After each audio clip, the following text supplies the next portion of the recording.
Karl, peux-tu me présenter les Halles Milona et l'objectif du projet?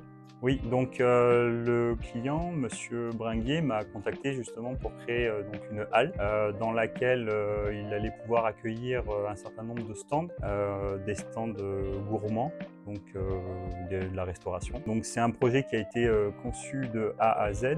Donc on est parti d'un terrain vague et on a imaginé avec un confrère Pascal Lestingent, on a imaginé le bâtiment au complet. Donc il a fallu caser un certain nombre de stands, toutes les contraintes techniques, faire passer le permis. Voilà, donc c'est une halle qui fait 1000 mètres carrés au niveau des stands et à peu près 600 mètres carrés sur la partie technique. Quand tu es arrivé sur le chantier des Halles la première fois, qu'est-ce que tu t'es dit? Quand je suis arrivé sur le chantier des halles, donc je suis arrivé sur un terrain vague, complètement vide, situé à l'accro. Et à ce moment-là, je me suis dit chouette, page blanche. Quand on crée un lieu destiné au public, quel est le plus gros défi à relever? En fait, le plus gros défi à relever, c'est de sortir le projet parce qu'il faut réussir à répondre à toutes les demandes et toutes les contraintes budgétaires, les besoins du client, les contraintes administratives, les contraintes de sécurité, d'accessibilité, les contraintes esthétiques. Donc tout ça fait qu'on travaille en fait bridé de plein de façons. Et malgré tout, l'idée, c'est de réussir à sortir un projet qui soit beau, qui soit efficace, que l'on peut sortir dans un timing fixé à l'avance et qui plaise aux clients. Le plus gros challenge technique que tu as rencontré sur ce chantier, c'est quoi? Alors, la demande du client sur chantier, c'était de pouvoir imaginer des stands autoportants et amovibles. Je m'explique. On devait imaginer donc des stands duplicables qui pouvaient accueillir n'importe quelle activité. Et aussi, donc, une personne pouvait prendre un stand, deux stands, trois stands. Mais on imaginait bien que dans le temps, cette personne allait fermer son stand et ça allait être repris par quelqu'un d'autre. Donc, il a fallu concevoir un stand qui puisse être modifiable dans le temps. Donc, il a fallu imaginer toutes les attentes d'eau, d'électricité, les compteurs, les extractions de hottes. Voilà, donc en fait, il a fallu gérer toute cette partie technique en amont, dans la conception. Et après, il a fallu répondre réellement à toutes les demandes que les preneurs avaient. Donc entre ce que l'on imagine et après les clients réels, ce qu'eux veulent, il y avait des différences. Sauf qu'eux sont arrivés en fin de chantier. Donc il a fallu gérer tout ça. Bon, ça s'est bien passé. On avait quand même anticipé énormément de points techniques. Donc on a pu répondre à toutes les demandes. Voilà. Tu as travaillé avec des artisans et des entreprises locales sur ce projet. Pourquoi est-ce que c'était important pour toi?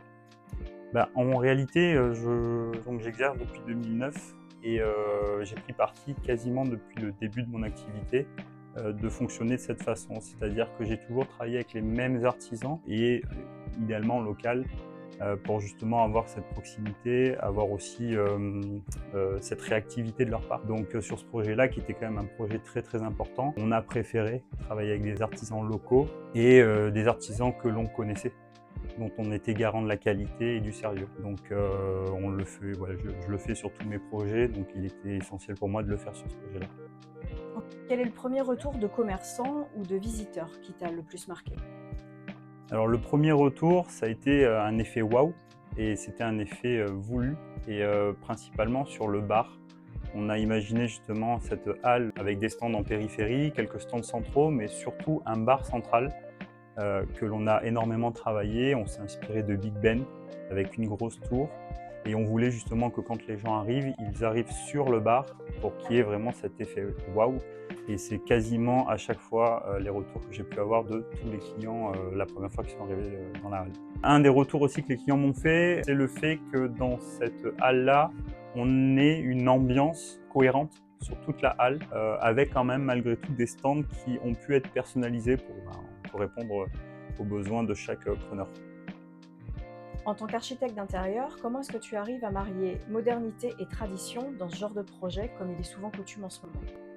Alors ce que j'aime bien faire, et ce que j'ai pu essayer à de nombreuses reprises et que ça fonctionne bien, c'est le fait justement de travailler sur ce que j'appelle une coque, donc le bâti, avec plutôt une tendance traditionnelle, donc essayer de s'inspirer de l'architecture de base, de la mettre en valeur, de la conserver, d'utiliser les matériaux donc, de cette construction-là. Donc on va réutiliser la pierre, la structure métallique qui, elle, va souvent être traditionnelle et de venir marier justement cette tradition avec du mobilier plutôt moderne. Et c'est vrai que les deux, mis de cette façon-là, matchent plutôt bien.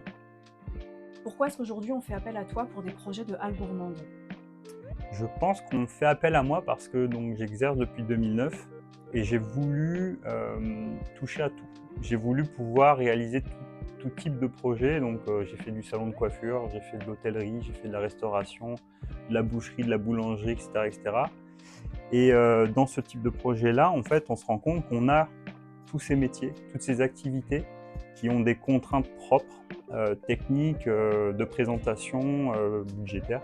Et l'avantage, c'est que quand on m'a demandé de faire ma première halle, finalement, c'était pas un exercice qui était si difficile pour moi parce qu'en fait, il a simplement suffi de me rappeler de toutes ces contraintes-là que j'avais dû prendre en compte dans le passé et j'ai pu les réappliquer pour chaque preneur. Donc je pense que l'expérience que j'ai acquérie durant toutes ces années ont fait que les clients ont eu confiance et ont fait appel à mes services.